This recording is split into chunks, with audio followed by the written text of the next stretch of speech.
Hello friends, I welcome you all back to our channel UPSC Educare.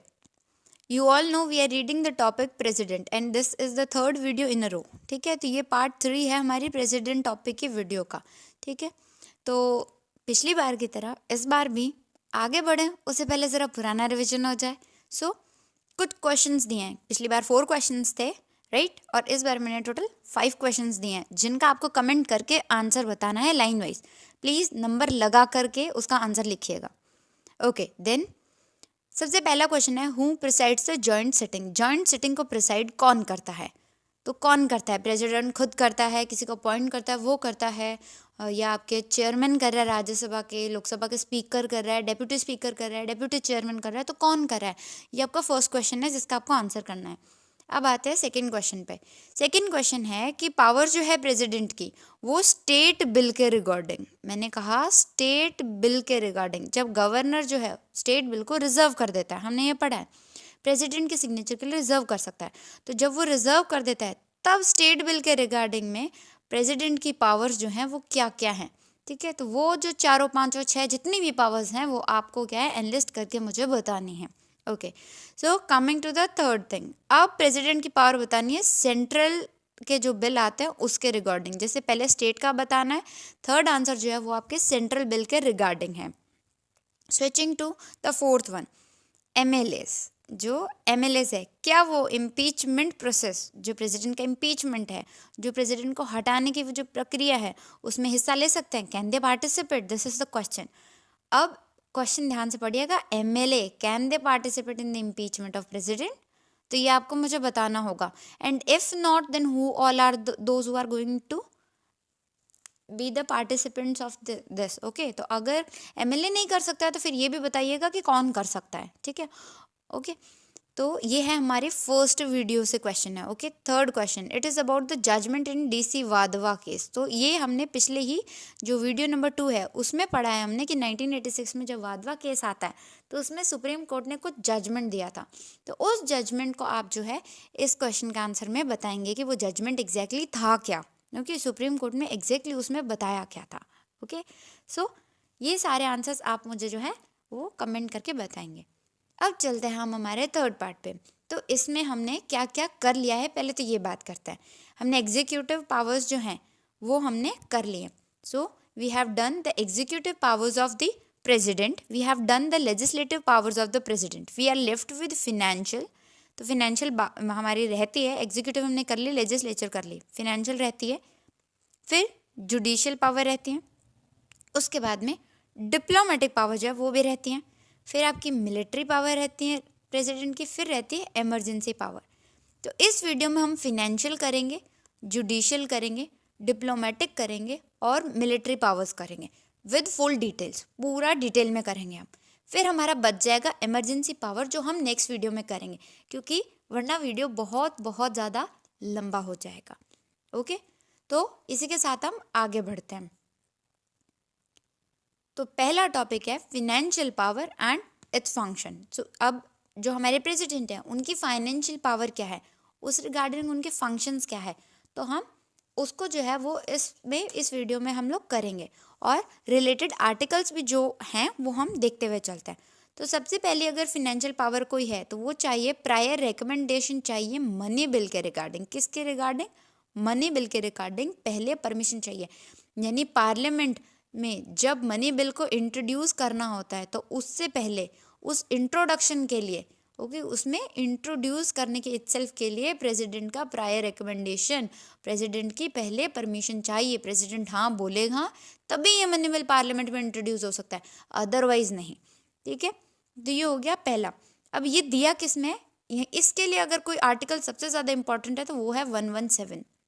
117 के 1 में, okay, अनुच्छेद 117 के पहले भाग में ये चीज़ दी है कि मनी बिल के रिगार्डिंग प्रायर रिकमेंडेशन चाहिए होगी प्रेसिडेंट को. Okay, for the next is about union budget before parliament. Okay, उससे पहले हम ये देख लेते हैं contingency funds of India. Okay, contingency funds of India के बारे में आपको आर्टिकल नंबर 267 में देखने को मिलेगा. ओके, इसमें पूरा ये कंटिजेंसी फंड जो है उसके बारे में मेंशन्ड है. अब बात करते हैं contingency fund of India exactly है क्या. ये वो फंड्स होते हैं जो इमरजेंसी के टाइम पे चाहिए। मान लो कोई कहीं पे बाढ़ आ गई है, तो अब जब बजट आया था, ठीक है, उस टाइम तो ये नहीं सोचा होगा निर्मला सीतारमन ने इंट्रोड्यूस करते वक्त कि यार बाढ़ आ जाएगी, तो है ना हम है ना हमें 500 करोड़ में से है ना 100 करोड़ की हो सकता है ज़रूरत पड़ जाए, हो सकता है 50 करोड़ की ज़रूरत पड़ जाए, ठीक है, या कहीं पे है ना लैंडस्लाइड हो जाएगी तो हमें उसके लिए पैसे चाहिए होंगे, कहीं अर्थक्वेक हो जाएगा, या फिर 2004 में हमारे उस टाइम के फाइनेंस मिनिस्टर ने ये तो बिल्कुल प्रोडिक्ट नहीं किया होगा कि इस साल इंडियन ओशन सुनामी आने वाली है, इंडियन ओशन सुनामी आएगी तो बहुत सारा जो है हमारे सदर्न स्टेट्स में नुकसान होगा, तो हम पहले से ही रख लेते हैं कि हाँ वहाँ पे 100 करोड़ की हो सकता है ज़रूरत पड़ जाए, या 50 करोड़ की, या 150 करोड़ की। तो मतलब ये चीज़ सोच करके तो नहीं चल रहा है, पहले से बजट में नहीं लिया होता है। तो ऐसी अनफोर्सीन कंडीशन जब आ जाती है, जैसे बिना सोचे कोई सोच भी नहीं सकता, ऐसी कोई इमरजेंसी आ जाती है, जैसे कोविड आएगा, इसके बारे में किसी ने सोचा था क्या कि हाँ भाई कोविड आ जाएगा, आ गया, बस नहीं पता चला, ठीक है।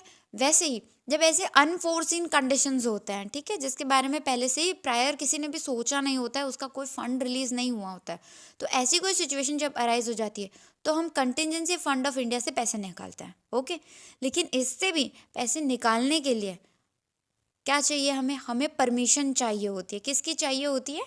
प्रेसिडेंट की। सो कंटिजेंसी फंड को भी निकालने के लिए हमें परमिशन चाहिए, और ये अगर हम देखें कि किस आर्टिकल में दिया है, तो ये दिया है आर्टिकल नंबर 117 के क्लॉज नंबर 4 में। आर्टिकल 117 के क्लॉज नंबर 4 में ये किस में दिया है? आर्टिकल 117 के ही क्लॉज नंबर 1 में दिया है, ओके। उसके बाद में जो है, अगर हमें further consolidated fund of India, अगर हमें कंसोलिडेटेड फंड ऑफ इंडिया से भी अगर पैसे चाहिए, तो उसके लिए भी हमें जो है राष्ट्रपति की प्रायर रिकमेंडेशन चाहिए होती है। ये है 117 के पार्ट 3 में दिया हुआ। तो 117 जो है ना वो बहुत इंपॉर्टेंट है, उसका 1 भी इंपॉर्टेंट है, उसका 3 भी इंपॉर्टेंट है, उसका 4 तो बहुत ही ज़्यादा इंपॉर्टेंट है, okay.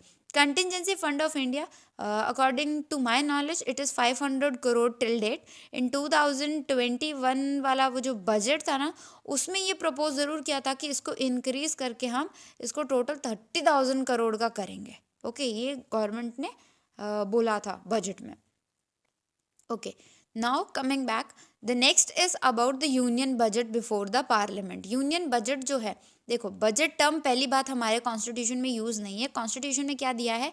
Financial statement, okay. It is the annual financial statement. Annual होता क्या है? ओके, एनुअल मतलब जो साल में एक बार होता है उसको हम एनुअल बोलते हैं। सो एनुअल फिनेंशियल स्टेटमेंट जो है ये हमारे उसमें कॉन्स्टिट्यूशन में लिखा हुआ है। तो इसको इंट्रोड्यूस करने की जो पावर है वो एग्जैक्टली इसको इंट्रोड्यूस करता कौन है? फाइनेंस मिनिस्टर जो होता है ना, वो इंट्रोड्यूस करता है पार्लियामेंट में। देखोगे आप, निर्मला सीतारमन आती है और वही बताती है कि ये हमारा, हमने फिनेंशियल बजट जो अगले साल के लिए हमने ये सब कुछ सोचा है कि इसमें हम इस पॉलिसी में इतना निवेश करने वाले हैं, इस जगह पे इतना निवेश करेंगे, या गवर्नमेंट जो है वो इतना डिसइन्वेस्ट करने का सोच रही है, इस फील्ड में इतना प्राइवेटाइजेशन करने का सोच रही है। तो ये सब जो है ये कौन करता है? हमारे निर्मला सीतारमन। यानी प्रैक्टिकली कर कौन रहे? Finance minister. लेकिन हमारे कॉन्स्टिट्यूशन में क्या दिया है कि इसको रिप्रेजेंट करने की पावर जो है ये प्रेसिडेंट करेंगे, ये मतलब हमारे उसमें दिया है। लेकिन कन्वेंशनली ये कर कौन रहे हैं? हमारे फाइनेंस मिनिस्टर जो है वो कर रहे हैं, okay. Then next, coming to next, it is about finance commission. देखो ये है क्या एग्जैक्टली इसमें ये दिया गया है, आर्टिकल नंबर 280 में है ये, ओके। आर्टिकल नंबर 280 में दिया गया है कि प्रेसिडेंट जो है वो आपका फाइनेंस कमीशन जो है वो कॉन्स्टिट्यूट करेंगे। सो फाइनेंस कमीशन को कॉन्स्टिट्यूट बनाएगा कौन? तो प्रेसिडेंट के पास ये पावर है कि वो इसे कॉन्स्टिट्यूट करेंगे, ओके। अब एक है demand for grant, okay. Demand for grant के लिए भी प्रायर रिकमेंडेशन हमेशा चाहिए होती है, किसकी? प्रेसिडेंट की। अब मैं बता देती हूँ, देखो डिमांड फॉर ग्रांट एग्जैक्टली है क्या। देखो डिमांड फॉर ग्रांट क्या होता है? आपकी कुछ मान लो पॉलिसी गवर्नमेंट लेकर के आ रही है, तो जब ये फिनेंशियल स्टेटमेंट आता है ना, जो आपका बजट आता है, इस सब में गवर्नमेंट अलॉट करती है हर चीज़ के लिए अपनी अपनी पॉलिसी, अपने मतलब वो अमाउंट अलॉट करेगी कि इसको 200 करोड़ लगेंगे, इसको 100 करोड़ लगेंगे, इसको हम लोग जो है आपके 500 करोड़ देने वाले हैं। यहाँ पे गवर्नमेंट जो है वो 1500 करोड़ का इन्वेस्टमेंट का सोच रही है, ठीक है, या गवर्नमेंट इसमें 50 करोड़ इन्वेस्ट करने का तो मतलब ये जो फिनेंशियल स्टेटमेंट आता है, जैसे हम अगले 5 सालों में इतना खर्च करेंगे इस फील्ड में, तो ये जैसे स्टेटमेंट्स जो हैं ये जो आ रहे हैं इसको बोलते हैं डिमांड फॉर ग्रांट, ओके। तो ये बेसिकली जो है शुरू में इंट्रोड्यूस होता है, पर हो सकता है कभी कम पड़ जाए, ओवर एक्सपेंडिचर हो जाए या कुछ एक्स्ट्रा नीड आ जाए जिसकी वजह से, क्योंकि कोविड जब आया था तब भी तो उन्होंने कोई ना कोई ग्रांट रिलीज़ की ही होगी मेडिकल को लेकर के, लेकिन क्या हुआ उस टाइम पे मेडिकल डिमांड सडनली बूस्ट हो गई थी, तो उनको एक्स्ट्रा पैसों की भी ज़रूरत पड़ी होगी। तो ऐसी जब कोई सिचुएशन अराइज होती है जब उन्हें एक्स्ट्रा पैसों की ज़रूरत पड़ती है तो अलग से जो है डिमांड फॉर ग्रांट इशू होता है। अदरवाइज हमेशा ये फिनेंशियल स्टेटमेंट जो आता है, आपका जो बजट आता है ना, उसी में जनरली ये लॉन्च होता है। तो इस सब को भी इंट्रोडक्शन के लिए हमें प्रायर रिकमेंडेशन चाहिए प्रेसिडेंट की, प्रायर परमिशन चाहिए होती है। ओके, सो ये हो गए आपकी फिनेंशियल पावर्स या फिर फंक्शंस हो गए आपके प्रेसिडेंट को लेकर के, ठीक है। Okay, now switching to the next one. Okay, the next is about judicial powers and functions of the president. अब कुछ जुडिशियल को लेकर के भी पावर्स हैं हमारे प्रेसिडेंट की, जी बिल्कुल हैं। अगर हम बात करें अपॉइंटमेंट्स की, ओके, किसकी बात कर रहे हैं, अपॉइंटमेंट्स की। ओके, सो अपॉइंटमेंट किस किस का अपॉइंटमेंट, सीजेआई का, चीफ जस्टिस ऑफ इंडिया का, सुप्रीम कोर्ट के जितने भी जजेस हैं जो उनकी जुडिशरी होने वाली है उसका, फर्दर आपके चीफ जस्टिस हो गए हाई कोर्ट के, फिर जजेस हो गए आपके हाई कोर्ट के। तो इन सबको अपॉइंट करने का पावर किसके पास है, तो ये जो पावर है वो है आपके प्रेसिडेंट के पास। तो अपॉइंटमेंट किस किस के हो गए, सीजेआई का हो गया, CJI chief justice of high court हो गया, फिर आपके सुप्रीम कोर्ट के जजेस का हो गया, जजेस फॉर हाई कोर्ट्स हो गया। तो इन चारों के अपॉइंटमेंट की ड्यूटी किसके पास है, हमारे प्रेसिडेंट के पास होती है, ये हमेशा याद रखिएगा। तो अब हम पार्डनिंग पावर्स को थोड़ा सा डिटेल में लेते हैं। तो pardoning powers article number 72 president को पार्डनिंग पावर्स देता है। तो पहला क्वेश्चन, क्या ये किसी और के पास भी है ऐसी पावर्स, जी बिल्कुल है, आपके गवर्नर के पास। So governor too has similar pardoning powers. Are they all same, no, there are certain changes in it. Okay, तो चेंजेस तो हम बाद में देखते हैं, पहले ये बताओ क्या गवर्नर को भी ये आर्टिकल नंबर 72 के ही अंडर दी हुई है, तो जी नहीं, उसके लिए एक सेपरेट आर्टिकल है। अच्छा, तो वो सेपरेट आर्टिकल क्या है, तो इट इज़ अंडर 161। जैसे 72 पार्डनिंग पावर के देता है प्रेसिडेंट को, similarly 161 article is going to give the same powers, more so same powers to the governor as well, ठीक है। ओके, उसके बाद में बात करते हैं ये किस किस केसेस में लग सकती है, ठीक है। ओके, सो किस केसेस में ये लगेगी, तो पहला चीज़ तो है ये पावर लग सकती है, मान लो कोई यूनियन लॉ के अगेंस्ट कोई ऑफेंस है, ठीक है, यूनियन लॉ के अगेंस्ट कोई ऑफेंस किया है किसी ने, तो उसको माफ़ करने की पावर जो है वो प्रेसिडेंट के पास है, क्योंकि यूनियन एग्जीक्यूटिव का हेड कौन है, प्रेसिडेंट है। सेकेंड थिंग, मान लो कोर्ट मार्शल की सज़ा है, कोर्ट मार्शल,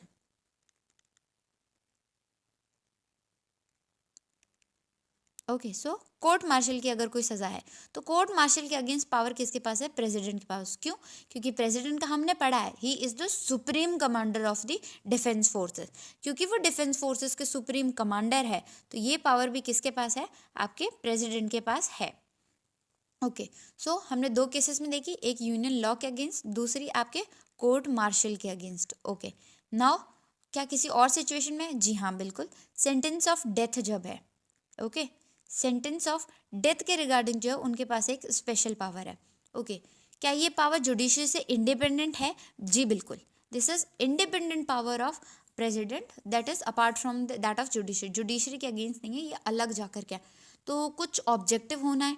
अगर ये पावर कॉन्स्टिट्यूशन में दी गई है तो उसके पीछे कोई ना कोई तो वजह ज़रूर होगी, ऐसी तो हमारे कॉन्स्टिट्यूशन मेकर्स ने नहीं दी होगी, तो कोई ना कोई ऑब्जेक्टिव होगा, जी बिल्कुल है। तो उसका कोई ना कोई पर्पस है, कोई ना कोई वजह है। तो पर्पस क्या है, कहते हैं कि there are scope for the judicial errors, ठीक है, जुडिशरी में बैठे लोग भी तो इंसान ही है ना, तो उनसे भी हो सकता है कि कुछ गलती हो गई हो, ठीक है, लॉ को समझने में, या किसी मतलब परफेक्ट कोई इलाज, मतलब क्या करता है हमारा लॉ, कैसा है, किसके बेसिस पे चलता है, सबूतों के बुनियाद पे चलता है। Okay, law always demands proof, okay, तो वो सबूतों के बेस पे चलता है। हो सकता है कोई अपनी बेगुनाही साबित ना कर पाए, बट बेचारा सच में बेगुनाह हो, सच में इनोसेंट हो। ओके, सो इस सिचुएशन में जो है हमें एक जो जुडिशियल एरर से कोप अप करने के लिए ये एक इम्पॉर्टेंट है। Okay, so it is to rectify all the judicial errors. Okay, ये हो गई हमारी पहली वजह, इस वजह से हमारे पास क्या है, पार्डनिंग पावर्स जो है वो अवेलेबल है, ठीक है। ये तो समझ गए। उसके बाद में something else, yes something else is also there. Okay, this is for the your possible corrections for the judicial errors. अगर सेकेंड थिंग की बात करें, दूसरी क्या वजह हो सकती है इसको लाने की, तो वो है रिलीफ फ्रॉम अ सेंटेंस। मान लो प्रेसिडेंट को लगता है कि ये अनड्यूली हार्श है, इतनी सज़ा भी नहीं देनी चाहिए थी, बट जो है वो उन्होंने जजेस को उस टाइम पे सिचुएशन ऐसी थी कंट्री में, या फिर सिचुएशन ऐसी थी कि उस टाइम पे वो सज़ा उसको सुनानी ज़रूरी थी। लेकिन अब प्रेसिडेंट को ये लग रहा है कि नहीं, इसको कम्यूट किया जा सकता है, इसे कम किया जा सकता है, या फिर इसका कोई और सोल्यूशन हो सकता है। तो उस कंडीशन में जो है रिलीफ देने के लिए, ओके, तो रिलीफ फ्रॉम ए सेंटेंस, आपके डेथ मतलब पेनल्टी जो है बिना सजाए मौत ही सुना दी है, तो उससे थोड़ा सा रिलीफ देने के लिए भी ये एक ऑप्शन है। ओके, ठीक है। अब हम एक एक करके ना इनको पढ़ते हैं। तो पहले हम पढ़ते हैं पार्डन पावर क्या है। पार्डन मतलब कंप्लीटली माफ़ कर देना। ओके, पूरी तरीके से माफ़ी कर दे कि जा यार, अब तुम्हें सज़ा ही नहीं होगी किसी चीज़ की, ठीक है। तो ये सेंटेंस आपके डेथ सेंटेंस हो तो भी हो सकता है, पनिशमेंट हो तो भी हो सकता है, कोई फाइन हो सकता है, ओके, किसी चीज़ से आपको डिस्क्वालीफाई किया वो हो सकता है, वो हो, तो इस चीज़ को माफ़ कर देना। तो पूरी तरीके से किसी चीज़ को माफ़ करके बुला देना, that is the pardoning power. So it is the completely absolving any of the punishment. It might be the sentence of death, it might be a rigorous punishment or disqualification from something. So this is pardoning power. Then second is commutation. Commutation में क्या है, जो form है उसी को substitute कर देंगे एक लाइटर फॉर्म से। मान लो आपको पहले डेथ सेंटेंस दिया है, ओके, डेथ सेंटेंस दिया है, तो जो कि अब उनको लगता है कि यार ये बहुत ज़्यादा है, तो इसको जो है आप लाइफ टाइम इम्प्रिजनमेंट कर दो, उम्र कैद कर दो। ओके, सजाए मौत से उम्र कैद कर दिया, तो ये क्या होता है, कम्यूटेशन, यानी एक फॉर्म से दूसरी फॉर्म में बदल देना। ओके, अब बात है रिमिशन की। रेमिशन में क्या है, मान लो आपको 15 साल की सज़ा हुई है, ओके, किसी को 15 साल की सज़ा हुई है, ओके, अब इस सज़ा को कम करके 10 साल की कर देना, 7 साल की कर दी, या फिर 5 साल की कर दी, या फिर किसी पे फाइन लगा है 50 करोड़ का।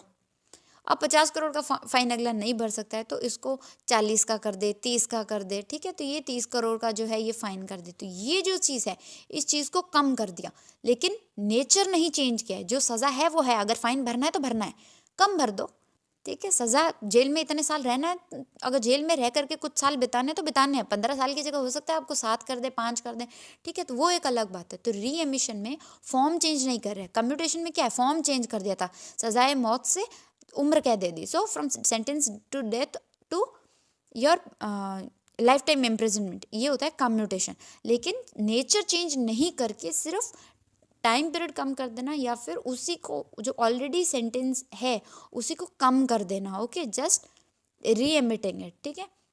ओके, कम कर देना इसमें है कम कर देना, और इसमें क्या है, फॉर्म चेंज कर देना। इसमें क्या है, फॉर्म को चेंज कर देना, ओके, इसमें जस्ट कम किया, इसमें कंप्लीटली माफ़ है, पूरी माफ़ी है, ओके। अब बात करते हैं रिस्पाइट की।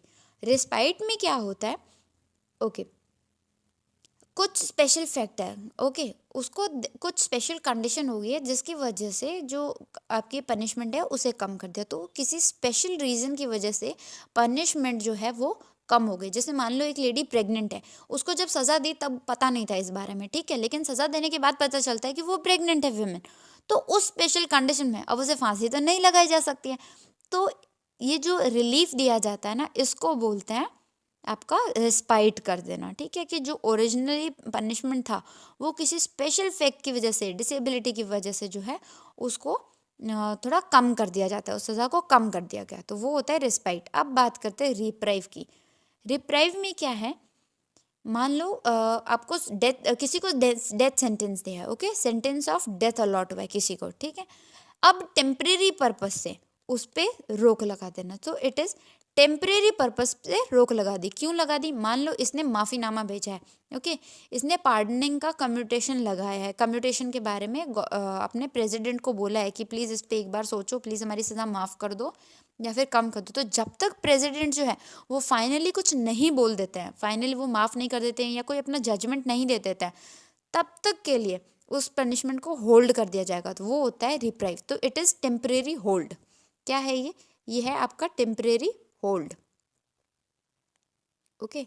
सो आप इसके आगे ये लिख सकते हो कि it is temporary hold, temporary hold कर देना, so it is temporary holding something.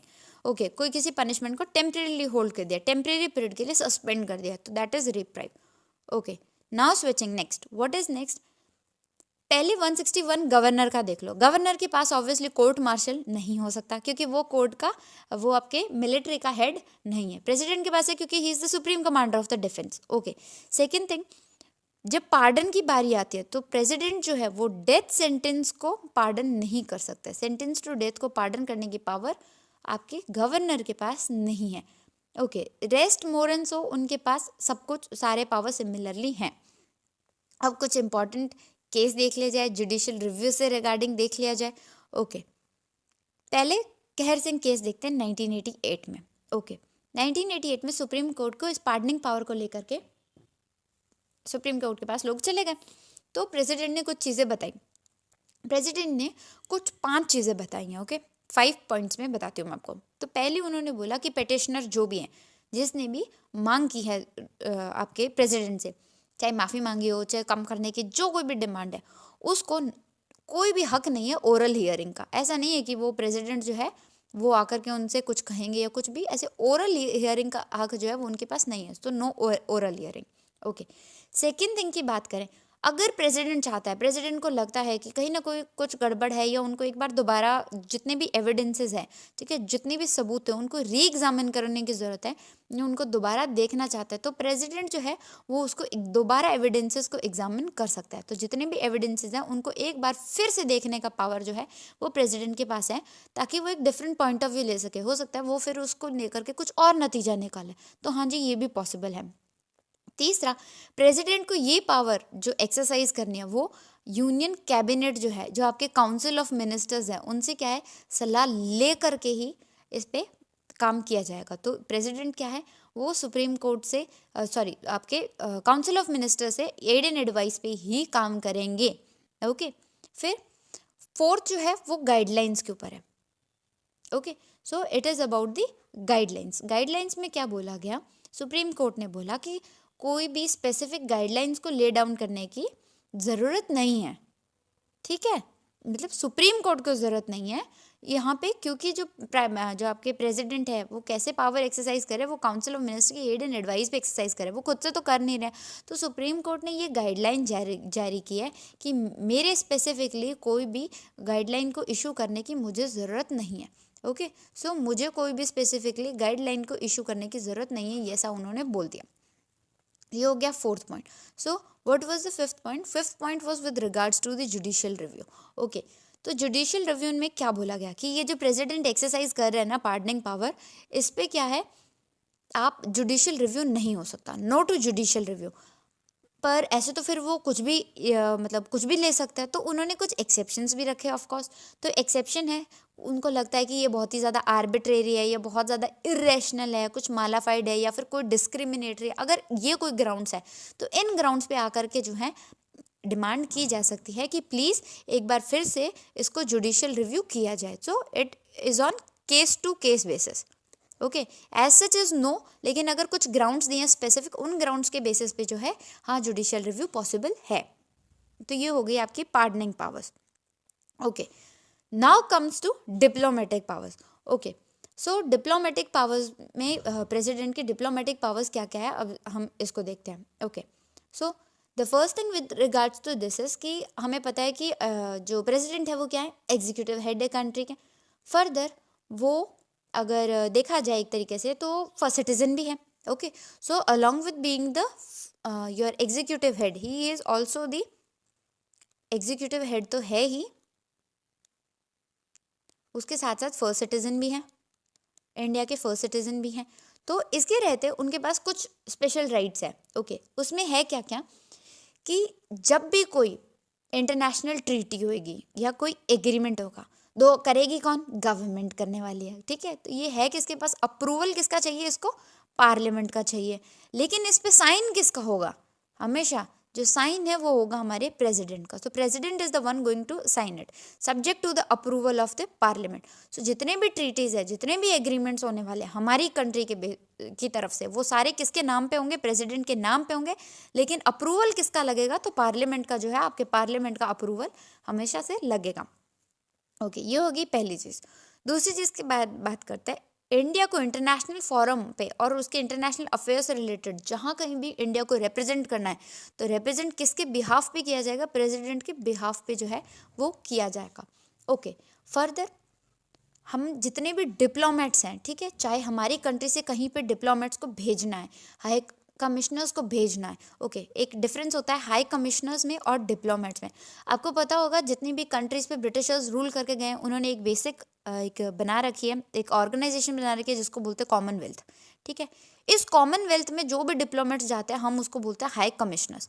Rest दूसरी कोई भी कंट्री में जाएंगे तो उनको हम बोलते हैं एम्बेसडर्स, ठीक है, एम्बेसडर। तो हम जो डिप्लोमेट्स भेजते हैं वो दो तरीके के, जो कॉमनवेल्थ कंट्रीज में जाने वाले हैं, वैसी कंट्रीज जिन पे कभी ना कभी ब्रिटिशर्स ने रूल किया और वो एट प्रेजेंट कॉमनवेल्थ का पार्ट है, तो वहाँ पर जब जाता है तो उन्हीं डिप्लोमेट्स को हम बोलते हैं हाई कमिश्नर। वही डिप्लोमेट जब किसी और कंट्री में जाता है तो हम उनको बोलते हैं एम्बेसडर्स। तो टर्मिनोलॉजी का डिफरेंस है, ऐसा कोई डिफरेंस नहीं उनके फंक्शंस में, ओके। तो इन हाई कमिश्नर्स को, इन डिप्लोमेट्स को भेजते हैं जब, तो ये काम भी किसका है? हमारे प्रेसिडेंट का। ये नाम, ये किसके नाम में होता है? प्रेसिडेंट के नाम पे। और जब दूसरी कंट्रीज के एम्बेसडर्स आते हैं तो उन सबको भी रिसीव करने की जो काम है वो किसका है? प्रेसिडेंट का। प्रेसिडेंट जा करके जो है वो उन्हें जो है उनको रिसीव करता है। तो ये हो गई उनकी diplomatic powers. Now switching to the military powers.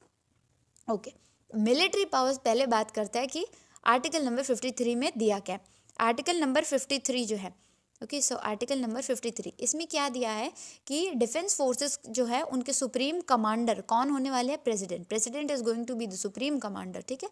सर्वोच्च अगर कोई कमांडर है, उसका सबसे ज़्यादा अगर ताकत किसी के पास है डिफेंस फोर्सेस रिलेटेड, तो उसका हेड जो है वो कौन होंगे? हमारे प्रेसिडेंट होंगे। ऐसा किस आर्टिकल में दिया है? तो आर्टिकल नंबर 53 में ये चीज़ मैंशनड है। लेकिन रेगुलेट किस कौन करेगा? By president. प्रेसिडेंट जो होता है ना वो इन सारी पावर्स को रेगुलेट कौन करता है? आपके पार्लियामेंट रेगुलेट करती है। अब बात करते हैं मिलिट्री पावर्स की। ओके, सो आर्टिकल नंबर 53 में दिया है कि जितनी भी हमारी डिफेंस फोर्सेस है, फिर चाहे वो मिलिट्री हो, चाहे आपकी आर्मी हो, चाहे नेवी हो, इन तीनों का सुप्रीम कमांडर अगर कोई है तो वो कमांडर कौन है? प्रेसिडेंट। तो इन सब के बारे में जो कुछ भी डिक्लेरेशन है, आपके वॉर हो गई है, कोई पीस है, उस सब का जो भी डिक्लेरेशन है, क्या कंक्लूड करना है, कैसे करना है, वो सारा करता कौन है? प्रेसिडेंट करता है। ओके, कौन करता है? हमारे प्रेसिडेंट करता है। लेकिन इन सबको रेगुलेट करने का काम कौन करता है? रेगुलेट कैसे होंगे ये? बाय लॉ से। यानी इनडायरेक्टली कर कौन रहा है? कर सब कुछ पार्लियामेंट रहा है, लेकिन किसके नाम पे कर रहा है? तो प्रेसिडेंट के नाम पे कर रहा है। ओके, फर्दर आर्मी के चीफ कौन होगा? नेवी के चीफ कौन होने वाले? एयरफोर्स के चीफ कौन होने वाले? तो इन सब चीफ्स का जो अपॉइंटमेंट है वो भी कौन करता है? प्रेसिडेंट। ओके, वो कौन करता है? आपके प्रेसिडेंट करता है। तो ये भी किसके नाम पे होता है? प्रेसिडेंट के नाम पे होता है। तो ये हो गई इनकी मिलिट्री पावर्स। अभी हम अगर हमारी लिस्ट देखें तो एग्जीक्यूटिव हो गई, लेजिस्लेटिव हो गई, फाइनेंशियल अभी आज हमने कर लिए, जुडिशियल कर लिए, डिप्लोमेटिक कर लिया और मिलिट्री पावर्स भी कर लिया। अब सिर्फ बचता है इमरजेंसी पावर। तो जब हम नेक्स्ट वीडियो लेकर के आएंगे तो हम ये जो आपकी इमरजेंसी पावर है इसको भी हम कवर कर लेंगे। Okay, so till then thank you very much. इसकी जो PDF है वो मैं आपको हमारे चैनल जो UPS हमने बना रखा है, टेलीग्राम चैनल जो है हमारे टेलीग्राम पे, वो मैं आपको प्रोवाइड कर दूंगी। फर्दर लिंक जो है वो इसमें प्रोवाइडेड है। फर्स्ट वीडियो का जो है वो भी लिंक हमने प्रोवाइड कर दिया है, सेकंड का भी जो है वो भी इसमें प्रोवाइड कर दूंगी मैं आपके डिस्क्रिप्शन बॉक्स में, आप जा करके देख सकते हो। ये हमारा थर्ड वीडियो हो चुका है। फर्दर मोर थिंग, क्योंकि नेक्स्ट हम लोग इमरजेंसी करने वाले हैं, तो इमरजेंसी से रिलेटेड हमने 2 वीडियो जो है पार्ट 1 और पार्ट 2 जो है वो ऑलरेडी अपलोडेड है। पार्ट 1 में हमने क्या कवर किया है कि 1975 में जो इमरजेंसी लगी उसके बेसिस, जो बैकग्राउंड है आप कह सकते हो एक तरीके का बैकग्राउंड जो है वो हमने यहाँ पे पोस्ट किया है आपके फर्स्ट वीडियो में। सेकंड, इमरजेंसी के टाइम पर क्या कंडीशंस थी और उसके बाद में फर्दर क्या क्या चेंजेस हुए हमारे कॉन्स्टिट्यूशन से रिगार्डेड। तो ये तो बहुत एक्सटेंसिव वीडियो है, 3 आवर्स का, ये 1 आवर का है। तो मैंने बहुत अच्छे से कोशिश की है कि मैं इसको सब कुछ कवर किया हो, मैंने अपनी तरफ से मैंने सब कुछ कोशिश किया है कि मैंने सब कुछ कवर कर दिया। तो आप इस चीज़ को जो है आप प्लीज़ इमरजेंसी की वीडियो आने से पहले जो है आप प्लीज़ इसको देख लीजिएगा, ताकि आपको बहुत ज़्यादा अच्छे से जो है वो चीज़ें समझ आ सके। ओके, तो मैं यहाँ पे इस वीडियो के एंड करती हूँ। अगर आपको अच्छा लगा तो प्लीज़ लाइक कीजिएगा, शेयर भी कीजिएगा वीडियोस अपने फ्रेंड्स के साथ, और जो क्वेश्चंस मैंने दिए हैं प्लीज़ उनको अटेंड कीजिएगा। ओके, सो मिलते हैं नेक्स्ट वीडियो में, तब तक के लिए thank you and bye bye and take care.